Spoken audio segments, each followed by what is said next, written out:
Welcome, everybody, to Dead Talk Live. And today we have two very special guests. We have Bret Lada and Dustin Fontaine.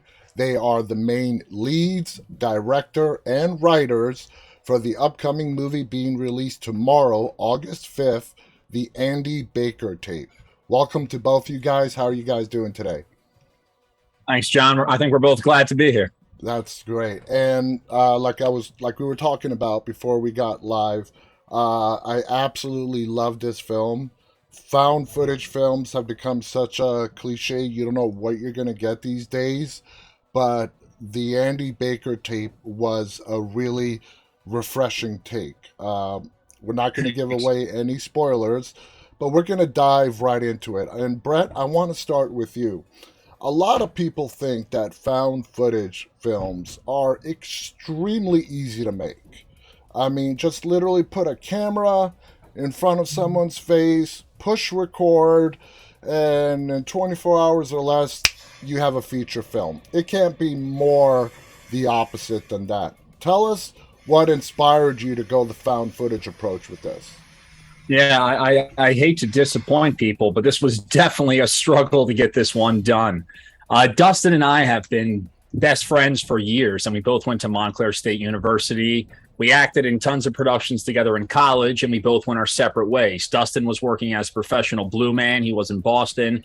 I was doing TV and film out of New York, and then the lockdown hit. Yeah. I started producing some short films. Dustin calls me up and he goes, I want in. I want to do part of something. Great. We produced a short. It was terrible. We produced a second one. It got a little bit better. And then Dustin and I were, I guess it was May of 2020, and we decided to write a feature film script to take on the road and take a road trip going out to Big Sur and Mount Rushmore and go to those parts of the country. Well, we started writing this script and we realized that if we wanted to actually dial in on a good project, we would have to stay local, stay self-contained, and do it in familiar territory. Yeah. So we shot the film in most of New Jersey. Dustin's from Freehold. I'm from Point Pleasant Beach. It's basically a love letter to our childhood home area. Yeah. The film, the writing was, I think, probably the easiest part. That took us about 3 months. We had a lot of fun improvising and creating this script together. And the shoot date, we thought we were going to last for 5 days. We made the mistake of shooting found footage on a cinema camera. And with a cinema camera, you don't have the same kind of camcorder exposure where everything's in focus or the foreground's exposed or the background's, inexposed. We didn't know this going into it. It was our first time really shooting something. So we were doing some of these shots. We'd whip a camera around. Dustin would be in pitch black and out of focus and vice versa. So we had a bit of a learning curve to start. I'd say it was maybe 5 or 6 days in. I think I had a little bit of a breakdown where I was like, you know what? We can't do this. We got to buy a camcorder. It's the only way we're going to get this done. Uh-huh. Dustin talked me off a ledge and said, let's put together about 15 minutes of footage, see what we have. If it's good, we'll keep going. If it's not, we'll take a break and come back to this. I sprint edited a 15-minute cut. We both watched it, and I think we sat in silence for about 20 minutes, and we were like, there's something here. Like, there really is something here. And if we can buckle down and get this done, we can get this up and running. So, our shoot went probably a week and a half over what we expected. We had 18-hour days, I think, for the last week. But, we stepped up in service of the project and we got it all done. That's a great story. Now, Dustin, you and Bret wrote the story. You play the character of Andy Baker. The film is named after your character. Bret's character is Jeff Blake. So what was the inspiration for the story? We're going to give a little brief synopsis. It's about two long-lost brothers. Bret's character did an ancestry test, and he found he had a brother, and you two connected. So beyond that and the way the movie unfolds, was there any inspiration or was it just pure creativity? We watched a lot of found footage films in preparation for this project and leading up to it. And just being a fan of the genre, we knew a lot going in. I think this story of learning that you have a secret family member like 2 towns over is all too common right now.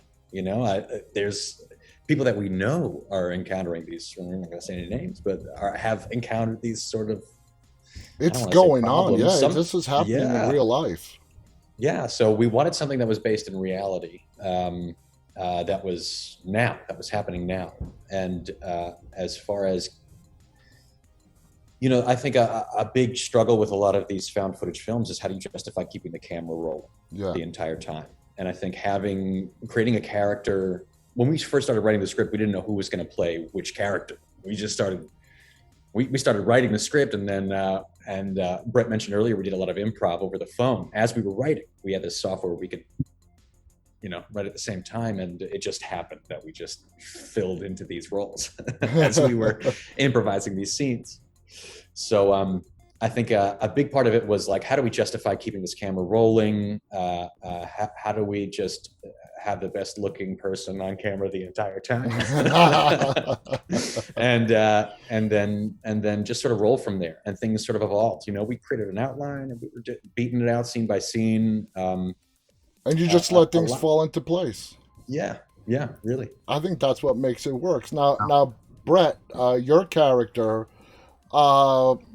he's a complicated character. The way the film goes, you have been given a television deal on the Food Network to go around and try out foods, like an Anthony Bourdain type of a show with the Food Network. And at the same time, you meet your long lost brother, and the way things work out, you two end up sort of becoming partners. But there's a side to Jeff, your character, that is really explosive. Okay? He explodes. Don't touch my camera. Why did you touch it? I mean, he can go from 0 to 60 in a split second.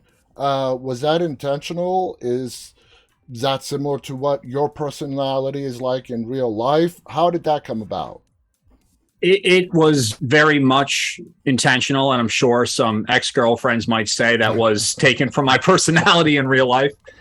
But we wanted to really make both these guys kind of the yin and yang of each other, where they have their aggressions. They're both ultimately really lonely guys trapped in their own world, where Jeff has a singular vision of what he wants for himself. Nothing's going to stop him from getting that. Andy also has his own full endeavors of what he wants and what he's trying to get after. And I think Dustin brings such a beautiful, lighthearted vulnerability to his character that we needed the yin and yang of Jeff being the cantankerous, vicious one that's really going after things and really being intense. Mm-hmm. And the entire thing was really shaped around where these guys are the exact opposites of the same coin. Mm-hmm. And I think I run a little hot-blooded to begin with, so it wasn't too much for me to step into that. But we just wanted to have moments of tension in the script where these guys are getting closer together. Then all of a sudden, the rug gets ripped out from underneath, and we're back to square one. And Jeff's explosiveness in combination with Andy's almost sheepish, boyish nature is just a juxtaposition of these two guys. Yeah. And I want to just piggyback on that real quick. I wanted to say those choices were intentional because we wanted the audience to not really know who the bad guy was. Yeah. We wanted several moments in the script where you're on. Hopefully, if we did it right, you're in this guy's corner. Now you're in this guy's corner, and you're not sure. That's you had where an idea I was. of how this was going to end. That's where I was. I thought Jeff was going to be the bad guy. Then I thought Dustin was going to be the bad guy, and we don't know who's the bad guy. Yeah, you don't know. Yeah, throughout. Now, there's really not a singular antagonist or protagonist. It's kind of a doomed story from the start for both of these guys, and it's both of, they're both at fault for what happens in the culmination of everything. Because the bottom line is, you guys are biological brothers, but you're really strangers. You don't know each other, even though you have this biological bond. Yeah, okay, that means something. It's significant, but in the long run, you really don't know who the other is. Now, Dustin, is there like a undertone of a social commentary here in regards to your character of nature versus nurture? Two brothers raised separately. we're not going to give away too much, but is it a case of nature or is it a case versus nurture? Two completely childhood experiences. Two completely different childhood experiences, right? But they're both broken in maybe even a similar way, right? Yeah. That's an interesting question, and I'm going to admit to you, not something I was thinking about when we were writing it or even shooting it that much. But to your point, I mean, I think, there could be. Well, what's your take on it, Bret? I mean, overall in the story, through Yes, what? absolutely. And to not give too much away, when we first meet Andy's character, this was intentional. We meet him in front of a broken home. We meet him in front of a dilapidated house that's falling apart. When we first meet Jeff, he's in a plush, green, beautiful environment. He's in a very nice home. And that was certainly a through line that I wanted to maintain throughout telling this story and what I was threading the needle from. The film comes completely full circle at the end, And then we also have a climactic scene in the basement of a house, which is also a metaphor for kind of the family. The family luggage is tucked in the basement and tucked away. The skeleton of the house. The opening and the closing, it's the exact same track. It's Jeff running out to his car. And in the beginning, it's at the end, it's also Jeff running out to his car after he went through this journey with Andy. So all of this does come full circle for me, and that was very intentional in weaving this story together, just to show that it's, what was that movie that came out, the documentary, 3 Separate Lives? It was about three identical twins that were separated at birth, and it was an actual social experiment where one was given to a really wealthy home, one was a middle class, and one was an impoverished class home. And they come out, and while they have the same basic sensibilities and traits, the one from the impoverished class ends up committing suicide. And this is a true story. Yeah. The one that comes from the wealthy home is a very successful business owner. And they have such a dichotomy between them. And that was certainly something that I was loosely inspired by as we were going into crafting this story. Yeah, I mean, I completely agree with that. Everybody's circumstances, where they're placed, and nobody controls what you're born into, really has a big impact as to who you turn out to be as a person.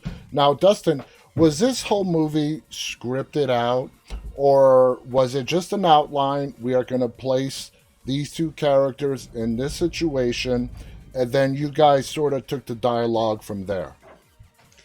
It was about 90% scripted, I think. We have just a couple of scenes where we wanted to give each other sort of free reign of course, we wanted to keep the idea, especially in the found footage format, that everything was extempore, right? That everything was just coming off the cuff. This is natural conversation, and that's more akin to sort of our acting styles. But we hope that it has a feel of improv, not being too sloppy, being clear and focused. But no, it's mostly scripted with a couple of those food review scenes where, we just wanted to enjoy the food and then just sort of riff with each other. And then, I mean, we had to kill a few babies in there too, because there was some gold that we had to, like some really fun moments that were like, okay, well, it just doesn't really fit, Absolutely. We had this recurring Spaceballs joke that kept popping up. And in the writing of it, we're like, this is so clever. It ended up it just was so distracting. We had to cut that, and there's a few things that we cut. But yeah, to take off to know that I only quote one movie. Yeah, is Spaceballs. Yeah, right, Bret. Yeah. Well, I love Spaceballs, by the way. Now, Bret, there was one scene in the film that I had to go back and rewatch again because I was a little confused. It's when you guys are in the motel and Dustin's character films you as you're getting out of the shower, and then it cuts to you saying you have to give up your social media network. That confused me a little bit. I looked at the scene several times, and I was trying to find what happened in there that was so harmful that Jeff thought he had to shut down his social media presence. I don't know if I didn't script it that way. Maybe that was it. You're talking about the scene where Jeff's brushing his teeth and the camera whips around and Andy curses at him. Yeah, you come out with a towel around your waist and he's filming you, and you're like, you get into an argument about put the camera down, and then it cuts to the next morning. You're like in front of a beach, and Oh, yes. Okay. So that was a 2 week gap in between. And we try to show that through haircut in this. And that's actually Jeff just kind of doing a play on things since he's waiting. It's all the unedited footage. yeah, And that is kind of the turning point where Jeff takes things too far with Andy. It's 2 weeks after he circles back. He goes, you know what, guys, I can't do my YouTube show anymore because I got picked up by the Food Network and I actually got what I wanted. okay, The catch to that scene is that the Food Network wants Andy to join in.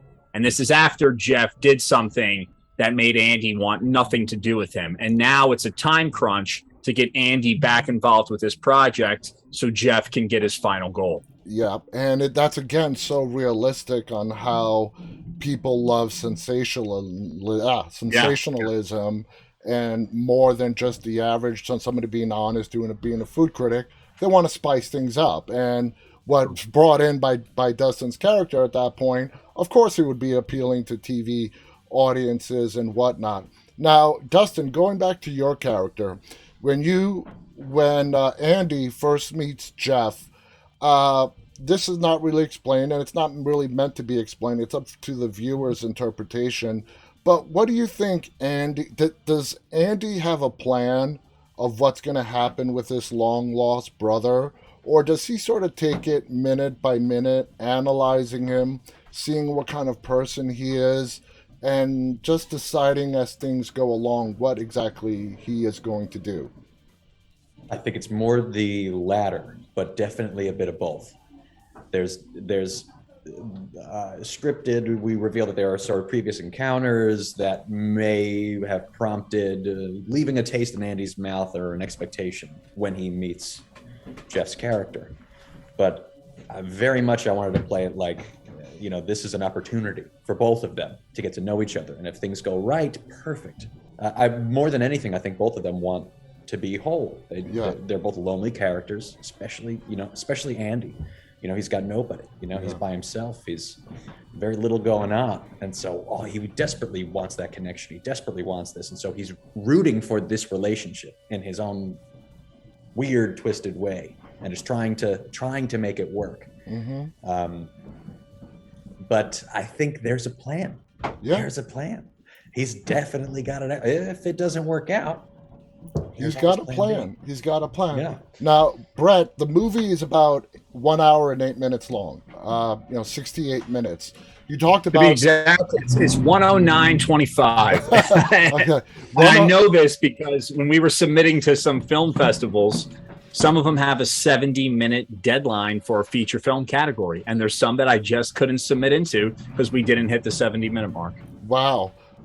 So you talked about earlier about some scenes being cut out and so on.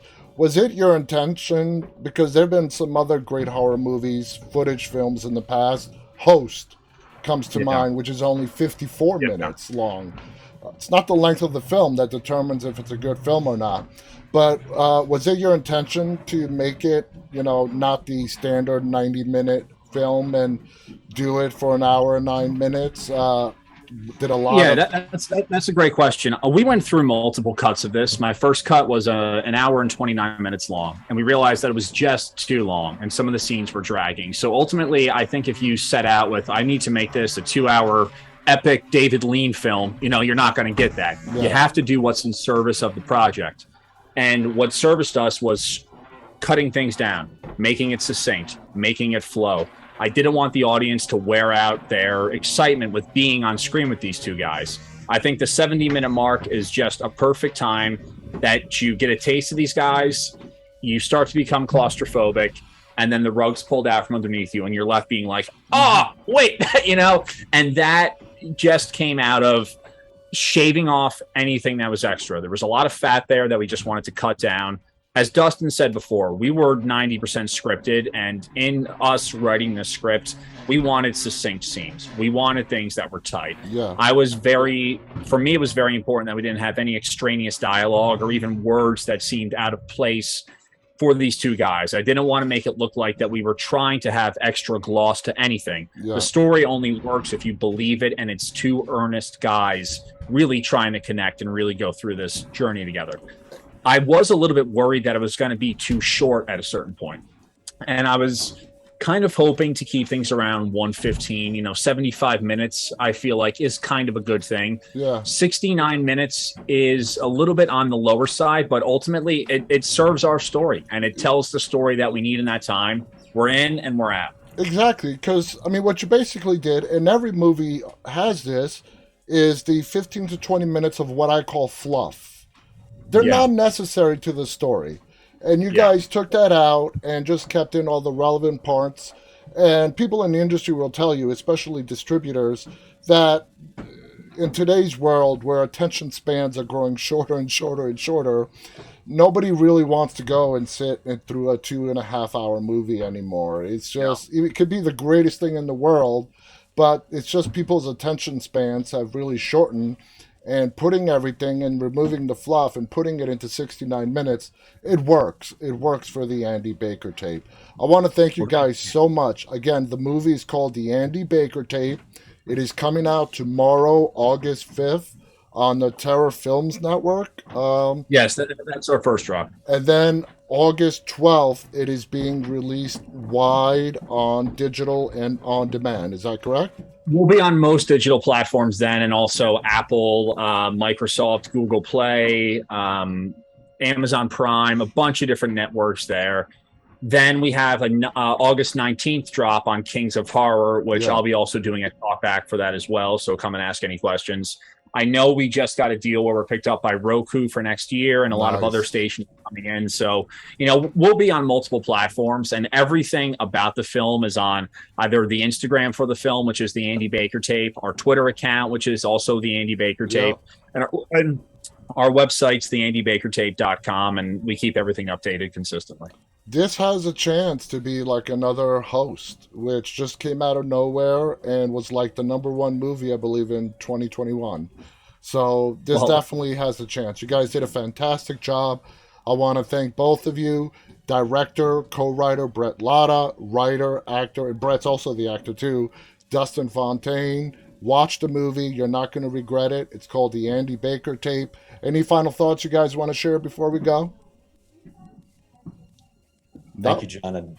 Thanks, John. This was great. And I just want to invite everyone watching to come check us out tomorrow. It's a fun roller coaster. Absolutely. We're here for you. Absolutely. Thank you to our audience, those who are tuning in live this afternoon, and those of you who will be watching this later on.